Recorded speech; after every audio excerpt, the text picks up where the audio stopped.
Ladies and gentlemen, welcome back to the Game 1 post-game show and Game 2 pre-game show. I'm LD. Of course, joining me is GoDz. And GoDz, game number 1, well, let's just roll the highlights pretty quickly here, I think. A bit of a one-sided affair towards the end of the game. Orange played exceptionally well. The game is going to be starting fairly soon, and once it starts, we can't run the highlights. So, guys, let's jump in without any further ado, and then if we have time, we'll talk about this game a little more.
Well, GoDz, we have our answer. If you're running the highlights when the game begins, that it brings you back into the game. Can't actually watch the full highlights now. No problem, guys. We'll run those for you after game number 2, however it shakes out. But GoDz, real quickly before we jump into the draft, let's talk about game 1. Orange Esports, they picked a lineup with a Mushi, Templar Assassin, a Yamate Chaos Knight, and MUFC picked exactly one stun in the Ravage on a support Tidehunter, which they didn't even have until the 11-12 minute mark. Yeah, there were some big flaws for the MC draft. For one thing, giving away Orange their comfort heroes. They had Mushi on TA, they had the strong tri-lane with Yamato on Chaos Knight, who has been playing a lot lately, and then MUFC themselves. No disabled number 1, and then just not enough way of pushing into the Keeper of the Light Jakiro. There was just too much anti-push going for Orange Esports. So I feel it was a big drafting blunder coming up from MUFC in game 1. We'll have to see how they change things up in game number 2. Maybe see a TA ban. Probably still see Batrider being taken out. Otherwise, it's almost definitely going to get first pick by either of these two teams. Yeah, with that being said, I'm still feeling MUFC has a shot. It didn't seem like they were horribly outplayed. Ohio played a very nice tinker. It was just the draft as well as not securing a really strong early game advantage. Even the item builds you could question a little bit. Prophet going for the quick mech, which is never a bad item, but in that game it seemed like they need to focus more on the sort of that mid to late game with the double hexes, the basher up on the lifestealer. Lifestealer didn't go for one either. The lack of Midases, the lack of a sufficient farm and early map control really did them in, but let's be honest, Mushi played one hell of a game too.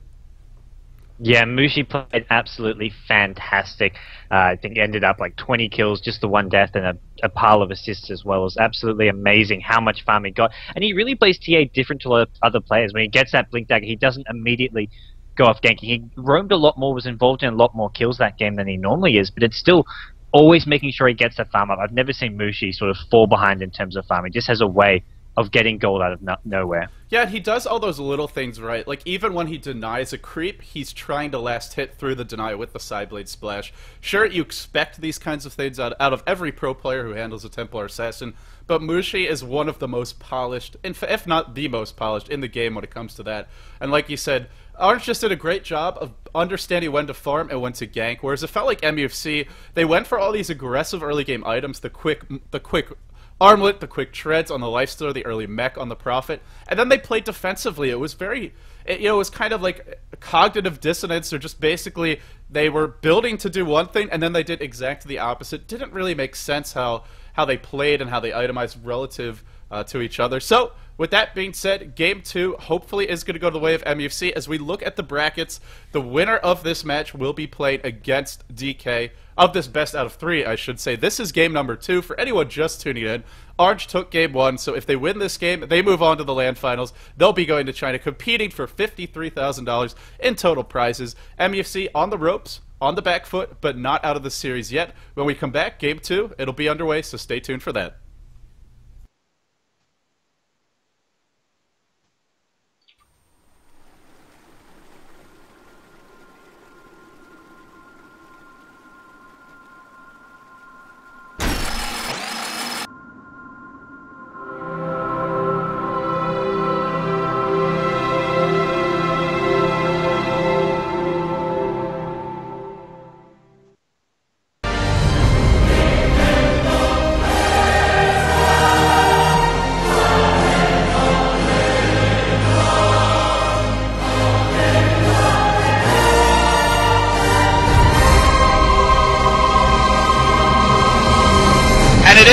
Probably will have trouble blinking from G-1. Ravage on 3. Shackle on 2. Wyway, a beautiful little shackle from him, and that sets up a quick double kill. Gets the question. Demon starts it off with the Firefly, blinks in, grabs K Phoenix. Surprise! Does get chucked up before he BKBs. FC overextending. Here comes the AoE, but he's already gone down N9 in a... Will this be enough to bring Long DD down? He's so low. Maybe should have saved the flame breath. Don't know if that last auto attack would have hit. And time he kills him with a splash on kill. And we'll get out. They haven't got sentries or dust. The clamp comes in. Maybe an Aegis. Oh! This is a beautiful thing to see. It's a base trade, and EG might be caught unawares. It's a time for a TP scroll check, and nobody has a TP on EG. They haven't done enough damage to backdoor protection. They need Unbelievable! more geniuses.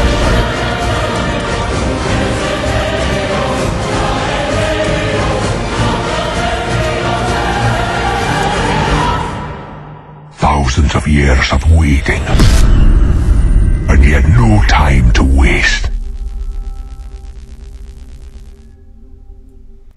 Welcome back, ladies and gentlemen, to game number 2. You're watching the G1 League Playoffs, Orange Esports against MUFC, and Orange Esports on the cusp of moving on to the LAN finals in Fuzhou, China, where they'll be competing for $53,000 in prize pool, but they haven't gotten there just yet. And I'm LD, of course, joined here today by GoDz. We're David and David of Beyond the Summit, and GoDz, MUFC, on the brink, on the ropes of coming so far and yet not advancing, but they already have started this draft off quite a bit differently. Yeah, they've mixed things up a lot. The first big thing they did, they banned out the Templar Assassin. We see Orange once again. I'm not sure if it was them who banned out the Batrider, but it does get banned out again. They ban out the Rubik as well, a hero which we've seen Ohio use fairly proficiently throughout the tournament so far, and it's going to turn it into a different game. MUFC with a Darkseer first pick. This hero just plagued the competitive scene for such a long time. Received a few small nerfs over time, first to the Ag Scepter, lately to the Vacuum cooldown, among other things, but he's still a very powerful hero just for his overall skill set. And the big difference, I think, for MUFC is they picked up Lone Druid. Really interesting to see them pick it up this early on in the draft as well. Yeah, and just to give a little bit more context to this match, I talked about the position of these teams, but if we just look at the brackets quickly, Orange versus MUFC, we're in the round of 6. Whoever wins this series moves on to the semifinals, which again is a LAN final in China, so it will all happen on LAN. And we've talked about how some of these players, particularly Yamate, you've mentioned for Orange, perform a bit better in LAN, and they generally rise to the occasion, just more comfortable with the lower pain and in that in-person, in-your-face kind of environment. They will be starting at a one-game disadvantage to DK, but it's a best out of 5. So a one-game advantage in that situation, it hurts, but at the same time, it's not like a one-game advantage in a best out of 3 where you lose one game. You're over it. You at least have a bit of a margin for error. So that's where we are in the tournament. That's where we are in the playoffs. After today's matches, we have one more match coming up, LGD versus EG. That's our final play-in match into the LAN finals. But we dive back into the draft. And guys, before this game really kicks off, I gotta say, Mushi's feeling pretty hot today. Did he have some like extra Wheaties this morning? Maybe a few energy drinks or something? Because even for Mushi, that was impressive. Yeah, it really is. He's living up to his nickname as the M-God. He played fantastic against IG, but his decision-making at some points was not quite spot on. I mean, everyone can go back to his slider, not casting that BKB when he ran into the Roshan pit. We talked it up during the pre-game as well. And it really was a fantastic performance from Mushi. We're going to see him on what I think is probably one of his best heroes, Queen of Pain. He plays this like a hard carry. He just manages to get ridiculous amount of farm, get killed. I mean, it'll be like the same similar story to his TA if things go well. He gets a ton of kills, a ton of farm, and you're just like, how did you get all these big items? The answer is, it's something in the water. That's what it is. You need to move to where Mushi lives. And yeah, I say that, but then he went to Thailand, and he traveled to Thailand. He was doing sort of a training camp for Neolution Esports, who helped to bring him in.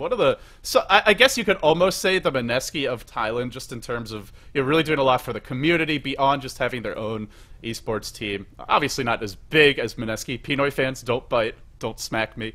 But, Brady Mushi over there, so it could have been the water in Malaysia because, well, he wasn't there for some of the G1 matches. At the same time, he has played a bit better now, so GoDz, here we are.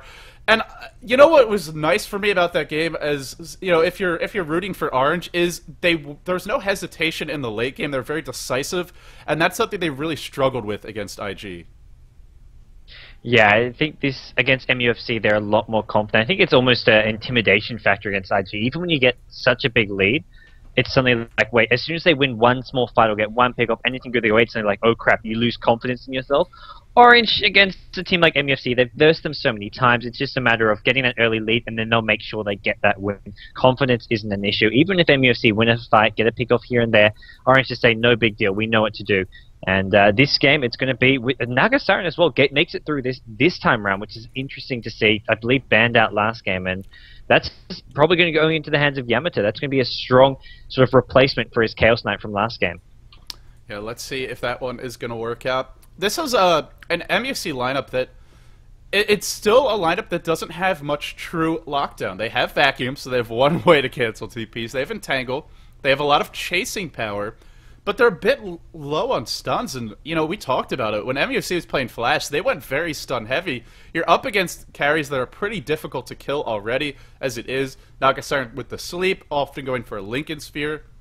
Even something like a Manta Style to get out of that Entangle if it does hit you. Queen of Pain, of course, the early BKB, is something we see a decent amount of, and just generally being elusive. How worried do they have to be about this lack of stuns? Do we need to see two stun-heavy, teamfight-heavy kind of supports, or are they okay just getting more of these pushing-style AoE heroes? I think this is a game and draft where they don't have to be as disable-heavy. Last game, they didn't have the ability to push on through the Keeper of the Light Blast, which sort of forced them to take it. They had to play more gank and teamfight heavy style of play where they needed those disables. Whenever they ganked, they couldn't get those kills. So with this stronger push-oriented lineup where they can just group up and have this death ball type army, I think it's less essential they have the disables. They do need some. They want a way of dealing with the Queen of Pain. They get one in the Sand King, and you may as well have some there. Get a nice teamfight here, get some disables, and you can still go for that strong pushing lineup. The one thing I feel they're lacking, well, not so much lacking, but they do need sort of a utility, strong solo type hero for a Hayo in that mid lane. Yeah, that's actually a great point. Sometimes you see Sand King and teams have run a mid. You cannot run a Sand King mid against a Mushi Queen of Pain. That's just not going to work. And then who do you go toward? Who do you turn towards at this point? There is an Invoker in the pool. He's been a trap for a lot of teams in this tournament. Windrunner is here. We always a decent pick, but we haven't seen much of as of late. I feel like that would be a great choice this game, though. If you hit a Shackle Shot, that really gives you great initiation. These team fights gives you some anti-push, which you do want against Orange. They'll be going for the split push later on. Like you said, a utility hero that can build sort of the mechanism, the Force Staff, these items that help you to team fight, help you to deal with the AoE combo and the burst damage of Orange. Windrunner fits the bill. Yeah, Windrunner fits the bill for both teams in some ways, but I think more likely it's a hero that MUFC have been using quite a lot. And hey, it's your typical off-lane hero, but it does so well in the mid lane, something that Orange used to do all the time with Yamato back when he played solo mid. So it's a hero maybe they put onto Hayo in that mid lane. They can get the mech, 4-staff on him. Darkseid can just go for the pipe. It puts less pressure on an off-lane hero like Darkseid. You can get shut down to get both the mech as well as the pipe for your team. Maybe he just goes for one of them. So Orange here, boy, where do they go? They still need their off-lane hero for Ice. They still need another support. Maybe they pick up a jungler for Extinct here. The Enchantress is still in the pool. Yeah, the jungle option, I want to point out, it's actually, I think it's been Orange. It was MUFC last game who banned the Chen. in the second round of bans. This time it's Orange who do it. So both teams, when they see a certain kind of draft, in this case MUFC has a lot of pushing power, a lot of mid-game timing options.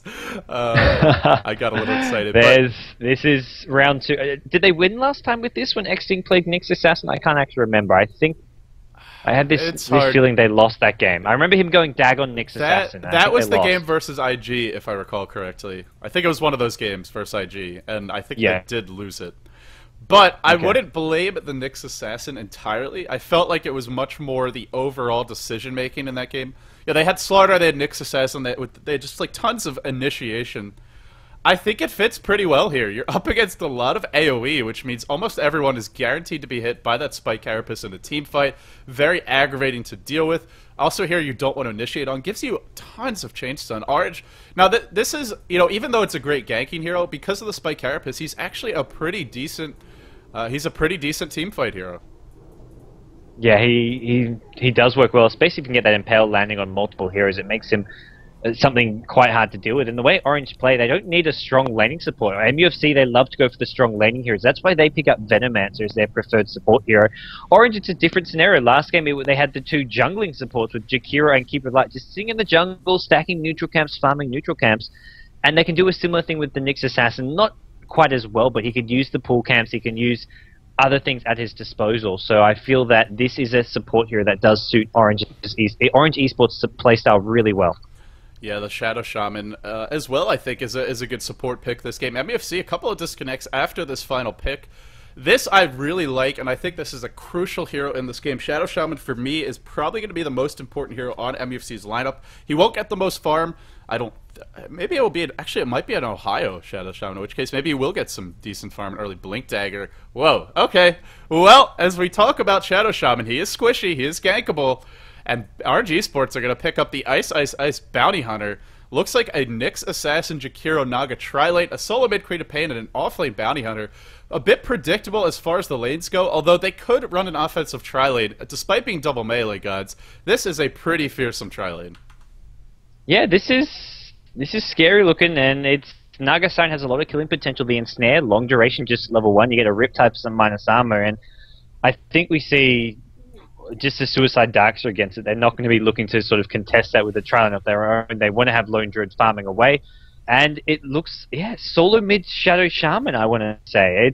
It could be the Sand King at mid, but I want to say they want to go Shadow Shaman mid to get the fast levels, get the fast surfboards, and look to just methodically push down towers whenever they're off cooldown. What I'm really curious about is if Orange decide to go aggressive. They could. They have the lane to do it, and I'm not sure, do you want your Bounty Hunter to be matched up against the Darkseer 1v1? Both heroes get levels, but I think it's pretty tough for Bounty Hunter to farm in that matchup.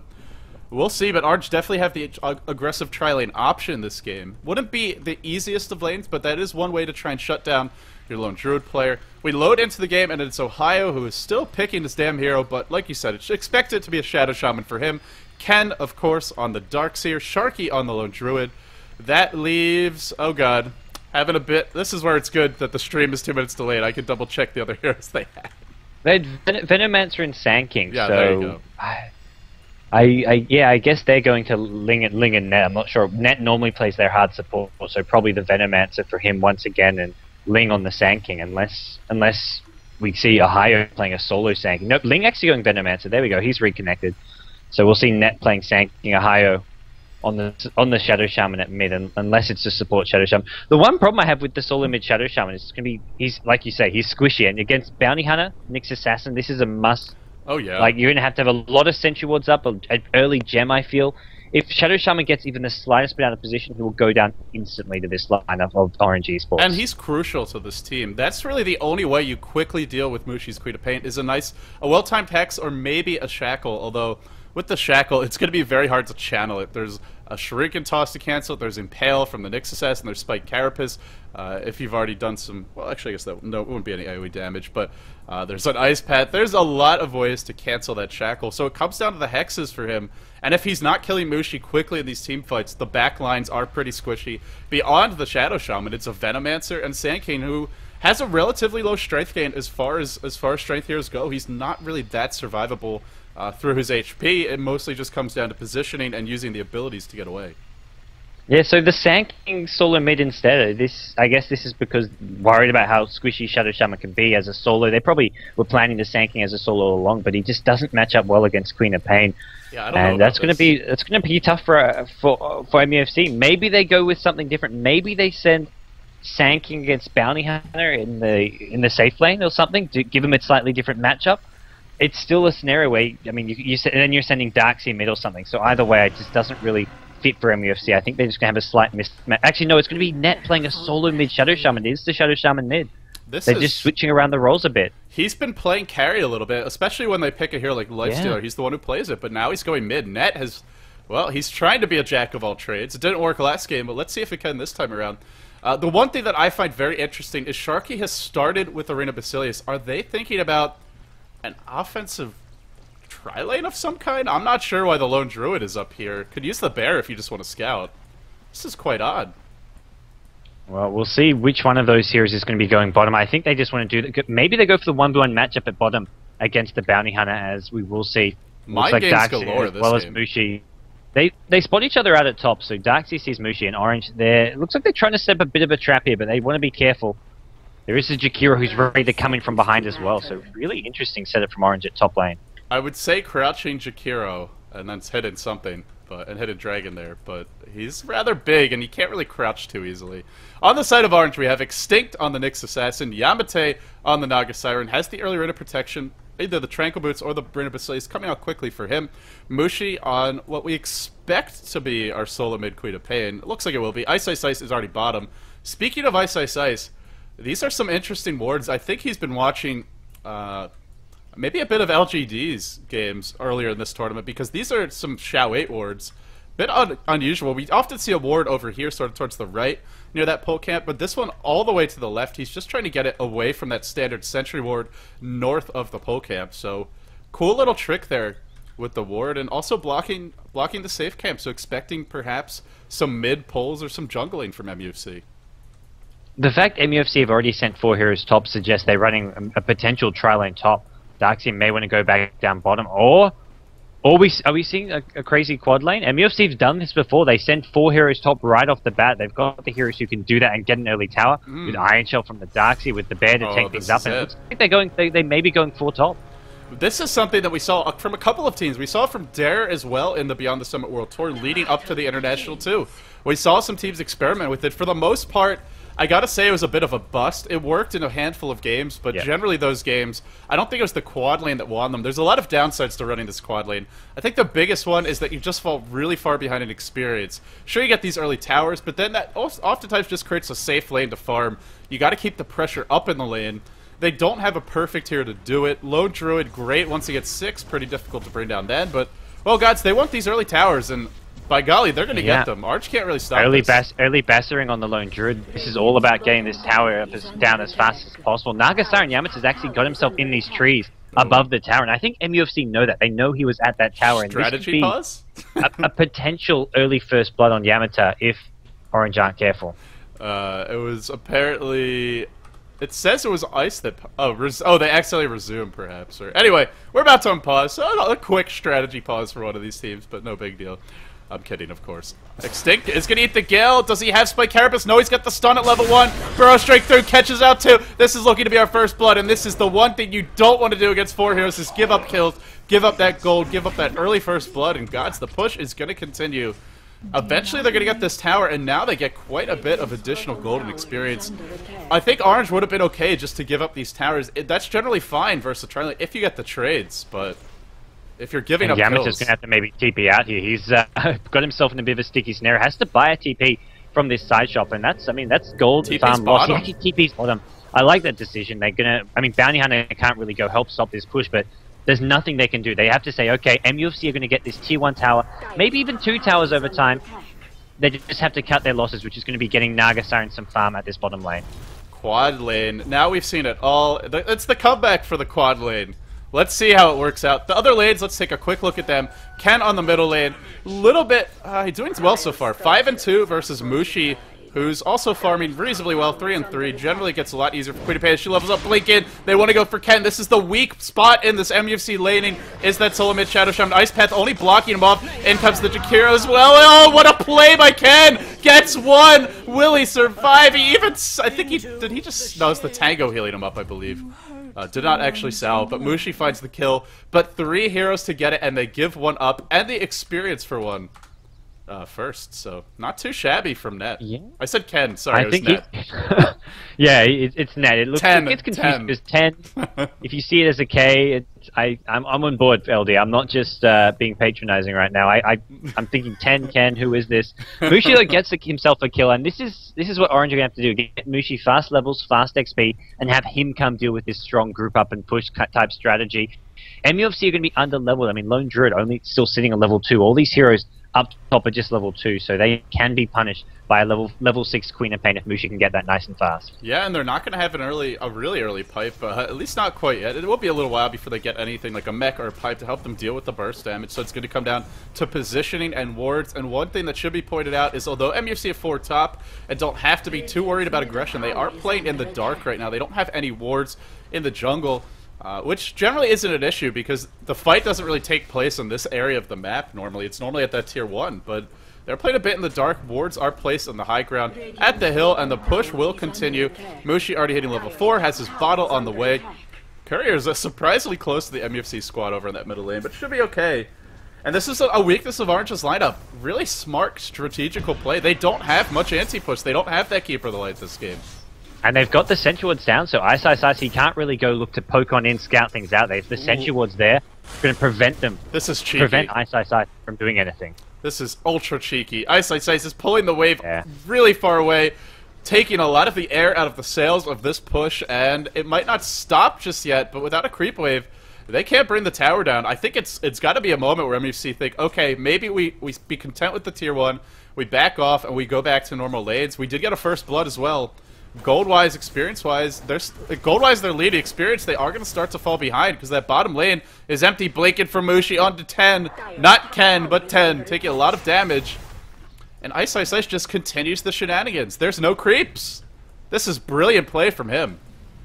Well, getting that kill earlier on the Shadow Shaman, sure, he got one in return. It's really going to help out. The one thing MUFC are relying on is this Shadow Shaman getting level 6 as soon as possible. They're 4 grouped up, and they're trying to rush this Shadow Shaman level 6. That's the core idea of this strategy. It's to push down early towers, get Shadow Shaman 6, because once he's got Serpent Wards, maybe they can even go look to push down a tier 3 tower.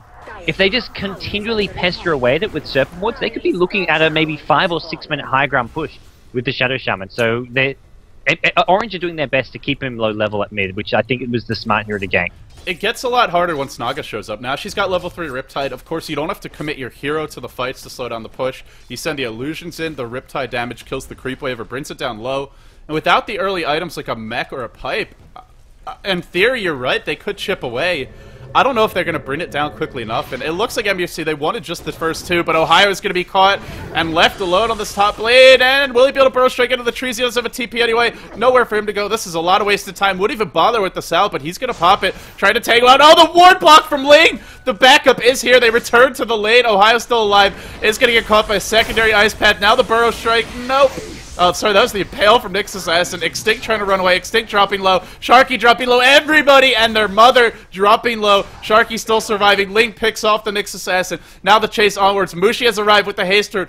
Still trying to think about that Venomancer. Really should just kill Sharky, and he changes his mind. He'll go for Sharky. Now Tranquil Boot's going to be canceled by that Shrink and Toss. Sharky to be dead. Mushi picks up a kill. Mushi hitting level 6, and they got 2 early towers, guys, but now they're a bit underleveled, and they're underleveled against a relatively far Mushi Queen of Pain. Yeah, they're underleveled against the Queen of Pain. The rest of Orange, they haven't done well themselves. I mean, as far as the graphs go, it's pretty even in terms of XP between the 2 lanes. Only a slight edge Orange, all in the form of that Queen of Pain. Shadow Shaman is now going to hit level 6, so now we're going to see MUFC probably just go for these other outer towers. I don't think they can really brute force this top lane, especially now with Queen of Pain having hit level 6. It's going to be really hard to reach that high ground. But MUFC, there we go, bring 4 heroes mid. They've sent one bottom in the form of Darkseer. I think they decide we want this Darkseer to go get some farm. He's going to have to get up a mech as well as some crucial levels for this team. So I love what MUFC do. They're always going 4-4-1 kind of split, but they alternate who's actually off on their own farming. Right, so it's not just one here getting a little bit bigger. Could these early levels come a lot faster, especially in the new version, where you get the experience requirement to hit up until level 7 or 8 per level is a bit lower. I think it starts at 5 or 6, so yeah, it's going to keep them all relatively high level compared to what they would be if it was just one hero farming the entire time, who might be 10 while the rest of the team is 3 or 4. You know, the concern for me, though, GoDz, is we have a lone druid who's level 3. Now, levels aren't ultra crucial for this hero, but you gotta get 6 here in true form. He's so squishy now, 550 health. You can't even rely on positioning because Orange have long range initiation. They've got a Queen of Pain who can blink in. They've got the Ice Path. They have Bounty Hunter who can show up at any time. And soon it's gonna be, well, not that soon, but eventually it'll be the Nyx Assassin. That's the one hero I would really like to see stay in the lane or even the jungle and just get level 6 is the Lone Druid.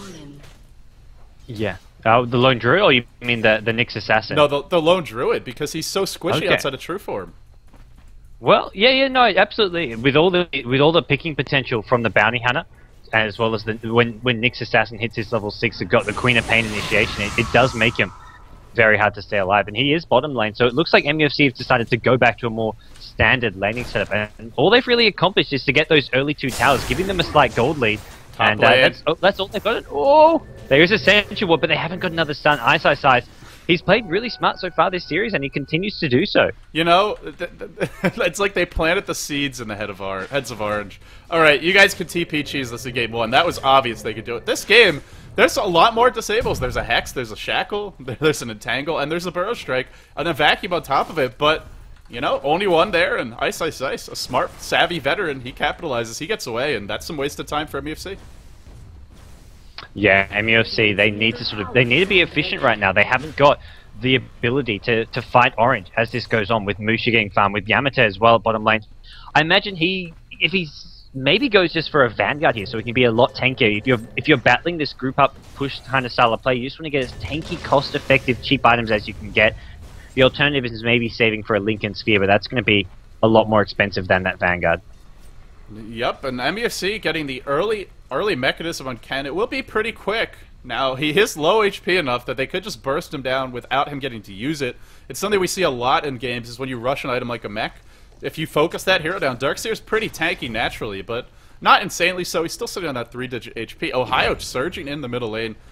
You said cheap and cost-effective. They are really going for that. Null Talisman and Bracer up on the solo mid Shadow Shaman.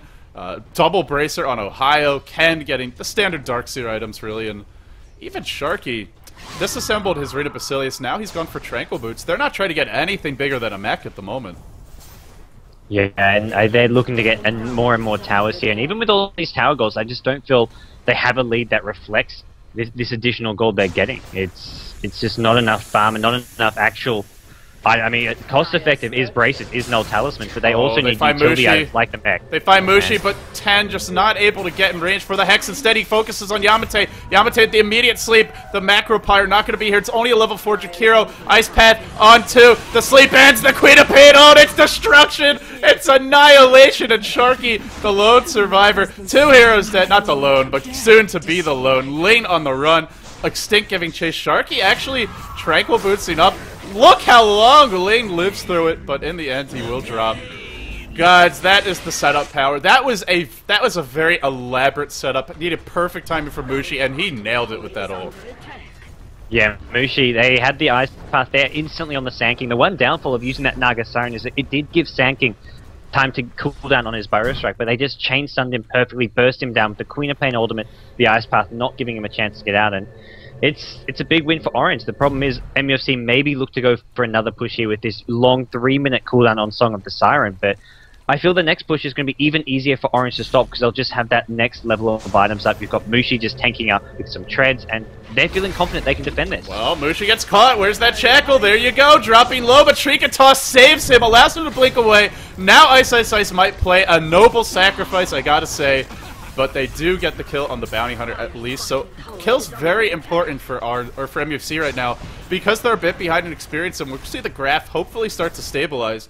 Notice how Orange isn't defending with every hero. They're still making sure to leave someone in at least one of the other lanes, especially with that Naga Sleep being down. She doesn't do a whole lot. But GoDz, overall, I gotta say what you pointed out earlier is exactly what we saw in the past when teams go for this four-man push. Is it gets to a point where you break through those first couple towers very easily, but you're behind on experience, and it makes it, once the enemy team stops the push once, it's almost impossible for the next push to succeed because you're just so squishy and far behind on levels. Yeah, and that's what we're going to see Orange look to. They have to do it once more. That one time came down to a Naga Siren ultimate, so MUFC have some more momentum going their way. They actually get stopped at this tier 2 tower. Lone Druid with his Spirit Bag being forced to resummon. He's actually just massing Gloves of Haste. Well, I don't know about massing, but he's picked up one, just going for cheap, cost effective. It's just been continually the story of this game. And Sharky, you mentioned he needs level 6. He's now hit it. He's now got that point in ultimate. So maybe now MUFC can look to sort of break through towers with a bit more ease. Well, you know, doesn't it seem like they're just a bit indecisive? First, they went for the push mid, they went for the push bottom, they got a tier 1, they worked on the tier 2, then they said, okay, never mind, let's go back to farming. But when you keep on changing your mind whether to push or to farm, the experience really goes the other way. Sharky's not fighting his ult on the bottom lane, it looks like Extinct drop, but top lane it's Sharky who will fall, and the support Nyx Assassin. Great trade for Orange, once again, killing off the only late game DPS hero that MUFC has, and Lone Druid not having a good game at all. 3,000 net worth, behind the Bounty Hunter, behind pretty much every hero who's expected to get farmed this game. And here we go, it's bottom lane. MUFC really want this tower, but they just can't do enough damage to it, and now Orange have shown up. Mushi going to try finish off Ohio here behind the tier 2 tower. He does manage to do so. Ken's gone in, he's used his mech up, or he has a full magic wand, and Orange, they pick up another kill. They're going to get this tower deny as well, which is a lot of gold being denied from MUFC, who at this point are being starved for gold as well as XP. All they're getting is towers and some map control. It's just not enough. And all these towers being denied. The mid-tier 2 is also deniable. So, I mean, good news, you've taken down all the other towers. Bad news, you've missed out on a lot of the gold for it. So going high ground without the next level of items will be a lot tougher. And this is the other weakness of running this push strategy, is short, even if you get the towers, it goes okay. Does that actually translate into true map control? It's not just that the towers are down, you have to be able to pressure them to keep them away from farming. Is Orange even afraid that these towers are down? It doesn't look like it. Yamate's aggressively farming mid, he doesn't even have mana for his ult, he's up to 2,400 gold anyway. He's hit level 10, he's hit level 11. This is the weakness of grouping up. You get under-leveled, sure you get the towers, but is that actual map control, or are those just dead towers that give you a little bit of gold, but doesn't really stop Orange from aggressively farming in spite of it? Even the bottom lane, Mushi and the Twin-Headed Dragon, look how far up they are. Yeah, they are just so confident that they know that MUFC are grouped up as 5 and that they can counter push wherever they like without fear. And we're going to see Naga Siren maybe looking for another initiation with the Song of the Siren when possible. MUFC themselves, they got to go high ground. They got to go high ground soon. Otherwise, if this game goes another, I'd say 5-10 minutes, Orange are in a great position. But if MUFC can at least start chipping away, doing some serious damage to tier 3 towers, it's a different story. It's going to be a tough game, and Naga Siren a great anti-carry as well. Gives you the AoE to stop pushes, also gives you the net to lock a hero like the Lone Druid. Or the Baron play. Speaking of that hero Baron, it will entangle Mushi Burrow Streak to follow this up, but I don't think they have enough burst damage. Needed another route. Needed that second entangle. Didn't come, unfortunately, for Sharky. That would have been some incredible luck if he got it, but hey, they went in for it. They tried to find the opening. It's the rest of his team actually near mid lane, hovering around the Roshan belt. MUFC, maybe they consider Roshan here. I'm not sure if Aegis is going to help them break high ground, though. Oh, there's a Sentry Ward on in the lane. This could actually go pretty well for Ohio. No, he gets caught by the Impale. No Vendetta damage used, though. Doesn't matter. They get a track kill on 2. Now onto Sharky, who will be forced back. Nice use of the Spike Carapace, stunning him for just a moment. Meanwhile, the other heroes just farming. Gale whiffs on 2. Track on the lane. Mushi joins the fray, but they will back up. Again, look at the efficiency of Orange. Now they can start creating kills with 2 or 3 heroes, while one or two farm the other lanes, and this is going to put MUFC even further and further behind, who don't have that luxury. They can't farm by themselves. There's too much burst damage, too much mobility on the side of Orange. Yeah, Orange are just so much more efficient with their time. The only thing MUFC are doing, it's a big thing. Getting all these outer towers when you're up 6 towers to 2, it's a lot of gold going your way, which is giving MUFC, well, about a 200 gold lead. That's absolutely nothing considering the tower difference. It just goes to show how well all these heroes looking at Orange are just farming so well at this point, with Naga Siren as well as Queen of Pain really just leading the way. And Mushi, he's going for an Ag Scepter. That's the perfect way to deal with this continual pressure, continual pushes. Yeah, you're right. It's not even. It's also just about the team fight burst damage. You know, you can kill a hero like Darkseer instantly if he gets stunned by the Ice Path or even the Impale with that level 2 Queen of Pain Ag Scepter ultimate. He's gonna die to that plus a Scream or any other nuke that comes in, which means no mech for the rest of the team, and then they all just fall one by one. You know, like a row of dominoes, just getting absolutely knocked over. Except these aren't even falling in order. There's just all at once they're going to die if that big Ag Scepter hits top lane. Look at the burst from Yamate. Already brings Sharky to half. Sharky forced back. Generally at this stage in the game, in a normal game, the lone Druid will be driving back the Naga 1v1 or at least holding his own, but he's just getting harassed almost out of lane. Yeah, it's he should be tanky enough to do that. He's got his ultimate, he's even got the Tranquil Boots, but Nagasara and Yamato with this Vanguard, with the Arcane Boots, can just continually spam him off. And Yamato, he's actually going to try go in on Sharky. I'm not sure if he's actually get this kill. Sharky, he's quite alright. And the problem is Nagasara needs to get back, needs to defend very soon. Does she, though? For the moment, Orange have not, or MUFC have not committed to this push. And they do have some good anti-push at this point in the game. Now the nukes are leveled up. Now you've got the level 4 Impale, you've got the AoE from the Jakiro, who, by the way, did not go for any points to Liquid Fire. I love this adjustment, just going purely for the 2 AoE anti-push nukes. That's going to make him really powerful at slowing down this push. Well, we're going to see an AUI 2000 build on the Lone Druid. He's picked up a Maelstrom, so more pushing power, much more cost-effective than the ratings for an early game style of play. As here we go, MUFC, they're trying to contest this top tier 2 tower. It's actually a higher, taking a lot of damage here if he's not careful. Another Scream, Sonic Wave could cause him some problems. I thought maybe they'd go for the sleep, instant cancel, and then a Scream ult for Muchi to get that kill. Cancel the Sandstorm, but they decided not to at the end, decided to play it safe, decided to back off. And that's fine. You know, and this is what happens when your early gold advantage comes from towers. If you start losing towers, then it becomes a huge swing in favor of Orange, and gold and experience, they're leading both, and I don't know that these graphs are going to change. How can MUC, what do you do at this point? Is there a plan B? Is there any sort of hope for them? It feels rather futile. And as I say that... Yeah, and as kills like this, it's really this ability for just 2 heroes of Orange to go off, get a little pick off, and then back off. And that's 30 seconds. Shadow Shaman isn't there. He's trying to get up his BKB, and it's buying Orange more and more time to get farm, to get their next level of items. And that's something that MUFC can't afford to happen. The only thing they can really do to take this game is to go for that group up 5-man push as soon as possible. As soon as they get whatever items they're trying to get, which is maybe a BKB on Shadow Shaman, Darkseer maybe another point in this vacuum so it's maxed out. But really, that's just gonna be too far away from now, and deaths like that delays it even more. And he really needs 11 because he's got to get the max vacuum and the level 2 wall. We've talked about it quite a few times. That level 1 wall, only 15 seconds. You can just wait it out in 90, pretty much every case, especially when you have Naga, who the wall gets dropped. Okay, I'll just sleep, and by the time my sleep ends, the wall's pretty much dead. So by the time he gets 2 levels, Orange are probably going to be at a point where they're all almost impossible to kill. Ice Ice Ice has his drums. If he wants to go for them, could be a BKB rush. And look at this. Orange just buying so much time, or trying to, with only a few heroes ganking. Now it's a smoke gank towards the top lane. Looks like they're not going to actually catch the Lone Druid. This might be now an opening for MUFC to catch off this retreating Bounty Hunter, but looks like he's going to be a bit too fast. The smoke gank not succeeding at all. If those 2 heroes rotated mid and caught them from behind with a sleep, Orange could win a big team fight. But they went the wrong way, and now MUFC in a great position to actually get high ground before Nagasaran is in position to go for big sleep. Nagasaran will be TPing in. They can maybe drop the Serpent Wards and just chip away at this with the Spirit Bear. But MUFC, this is the group up and push opportunity awaiting them, but it's still going to be really hard to Here's execute. the sleep, here's the team fight, Ice Path, cast, cancelled again, now cast, Queen of Pain, it's the Mushi Show, triple kill in a quarter of a second, 4 heroes dead, Sharky to fall next, maybe TP's away, and GoDz, I think, the opportunity to push. That window wasn't closed, it was slammed down on MUFC, and I think their hand just got broken.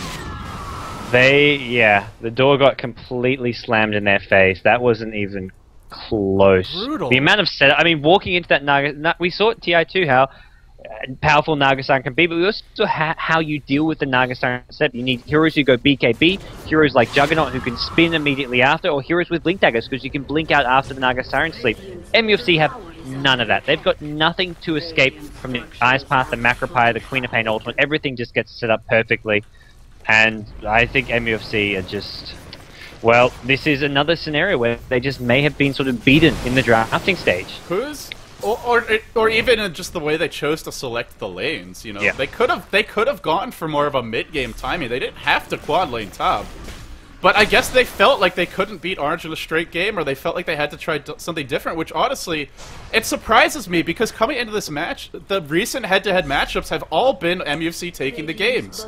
Pretty much. I mean, maybe they've lost one here or there, but they have a winning record against Orange with this new lineup, as far as I remember, as far as from what we've seen. So to come into this match and not be confident enough to win in a straight-up game surprised me, but the big fight breaks out. Maybe this is a good opportunity. Extinct dropping low, still alive, still surviving. The wall dropped in a nice location. Diffusal Blade is here, and Ohio is not having too much fun with that. Mushi, in the end, not going to commit, so it was a 1-for-1, it looks like, and then a buyback from Ice, who has a Shrink and Toss, cancels it. Now tracking Ohio, once more kills. Everyone TPing out. Ice thinking about canceling 5 TPs. In the end, he can only cancel 1. Still giving chase. Blake forward from Mushi, and I think Mushi's telling Ice, man, this is too far to chase, but Ice just keeps on going.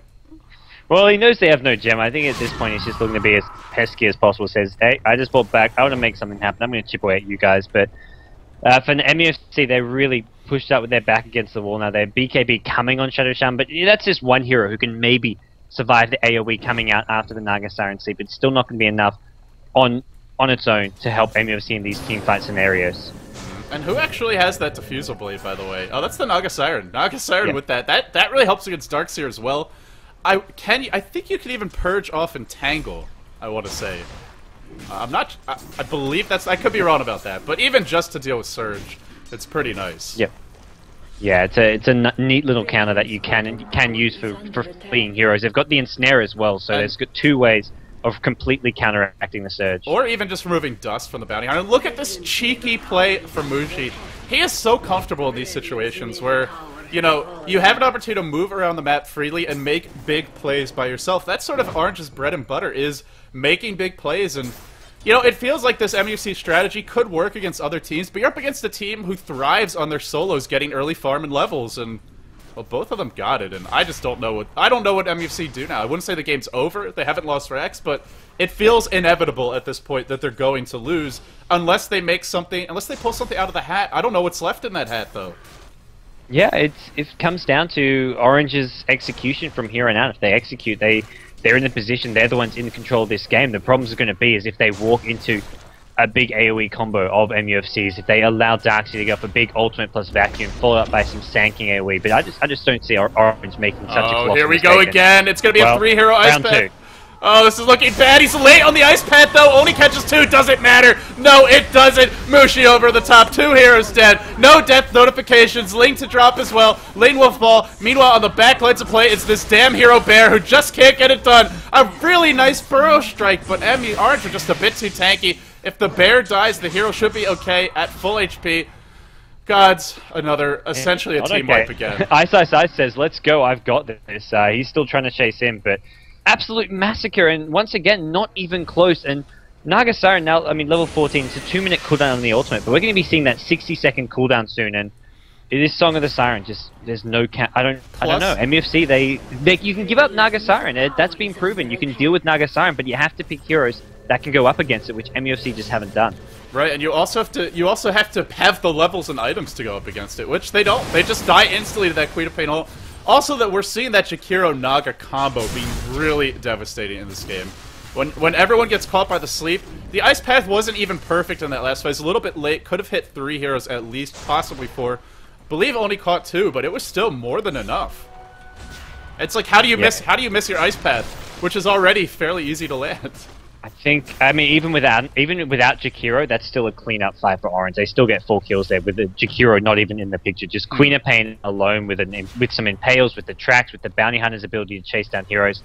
MUFC can't do anything. They're going to go straight down the mid lane. This is a desperation from MUFC, but it's desperation which may cause Orange some problems here. 20 seconds on the Naga Siren ultimate, so there's just a tiny window of opportunity for MUFC to do They have a sentry, damage. but it's a little bit too far to the side. Lane will drop instantly. Queen of Pain ult actually catches only Ohio, so not the best ult, but remember, there's an Aghanim Scepter. It's now a 5v4. I don't think they needed that ult to hit more than 1. Just getting that kill should be enough. Ice. Ult. sorts of trouble. Spirit Bear's on cooldown now as well. BKB up on Shadow Sham. He's trying to go in here, but there's just nothing that MUFC can do here. Naga Siren, Song of the Siren's up, but they don't even need it. They're going to try Vacuum Orange into this wall. They take out Nyx Assassin, but that alone is not going to do enough. Mushi just kiting heroes around, doing all the damage in the world. One by one, they all fall down. This is just bread and butter. Easy peasy, lemon squeezy. Oh my goodness. It's actually not the 40-second cooldown. I thought he was 16, but now he gets that 40-second cooldown. Now the ult is just going to be everywhere. And GoDz, they've tried this push 3 or 4 times now. Generally, you know, we'd like to say the 3rd time is the charm. Somehow I get the feeling the 5th time isn't. It looks like Orange will be advancing. Unless something hard just absolutely, you know, unless someone has, like, their computer crashing and nobody can pause, this is at that point where the game hasn't ended yet, but it feels 100% over. Everything MUFC can think of, they've tried. Everything they've tried has just been completely destroyed by Orange. I mean, it's not as if MUFC are executing it poorly over the last 5-10 minutes. It's just there's nothing they can do. What are the options? You sit back, you're losing the game. You're giving away too much map control, too much farm to Orange. You go push. Well, that's what we've been seeing MUFC try to do desperately, but none of this is working. And MUFC, I'd say their time in the G1 League could be short-lived. You know, and it's like you said, it's not that they're messing up now. It was just the decision to go with the lanes they did. It was a gambit. It was a gambit that had to work. They had to get the 2 towers quickly. They got a first blood, and it looked pretty strong at first. I just feel what we saw when teams succeed with that 4-man push, they get a tower or 2, they go back to farming. They don't try to end the game, beat their head against a brick wall right away. They wait until that wall's decayed a little bit, and then they try to punch a hole in it when it's good and mushy. This game, no, I didn't mean to say mushy there, although I guess it sounded like it. But it works, LD. It works. As MUFC, this is, well, the next round of pushes, and Naga Siren ultimate's up in 2 seconds. They've waited too long. They may get iced here, but that's a small victory in itself. Mushi's waiting on one side. The sleep's going to come on the other. Sleep on everyone. There is a BK. No sleep. Thought he was going to use it. It's not up yet. Extinct will drop. Naga Siren, where is that sleep? Why you wait? Now it comes. Now it comes. Here comes Mushi. This will be the fight they were looking for. Ice Path catches out 2. Hero Mushi. Hero Mushi. Mushi or bust. And with that, the GG's. GoDz, it's too much. Mushi is too fat. Yeah, and Yamate even if he's not fat, even if he's not fat, he could just be sitting on treads, except even if he doesn't have the Shiver's Guard, it's still just complete utter destruction. Just a complete strategic win for Orange in both games. Orange just showed they're currently the more seasoned and experienced team with as far as drafting goes, and they get some revenge because the last times they versed MUFC, it was MUFC coming out on top. It was, and it really felt like this wasn't the MUFC we've been seeing from previous tournaments, from even previous games of the G1 League. Yeah, definitely agree. I think I mean, individually, they played alright, they just haven't, it wasn't the same smart drafting. They took a game off LGD with a neat little strategy, and even against Flash Esports, they completely dismantled them with some aggressive picks, some interesting play, and against Orange, I just don't feel they did quite the same amount of, or I don't think they necessarily researched and prepared a lot for versing Flash, but Orange is a team you have to be ready to verse. You have to know what they're going to throw at you and have a plan in mind. Maybe they did in game number 2, but it wasn't a winning one. Well, whatever the reasons, MUFC will lose this game number 2. I'm LD, of course, he's GoDz. Together we're David and David up beyond the summit. And GoDz, we have one more best out of 3 to go before the LAN finals. It's coming, ladies and gentlemen. It's coming. Winter is coming, but it's not here just yet. And in fact, it is winter over here in the States. How appropriate. But stay tuned, ladies and gentlemen. We'll come back. We'll break down this game. MUFC versus Orange. The Alt-Malaysian Smackdown is over, but the post-game analysis and the highlights, they'll come soon. For the moment, though, that's going to wrap it up for our coverage of MUFC versus Orange. Thank you, everyone, very much for tuning in. We'll be back in a couple of minutes' time with the highlights from Game 2 and the rest that we missed from Game 1, as well as some post-game breakdown, analysis, and a look forward to EG versus LGD, which is coming up tomorrow. Stay tuned for that.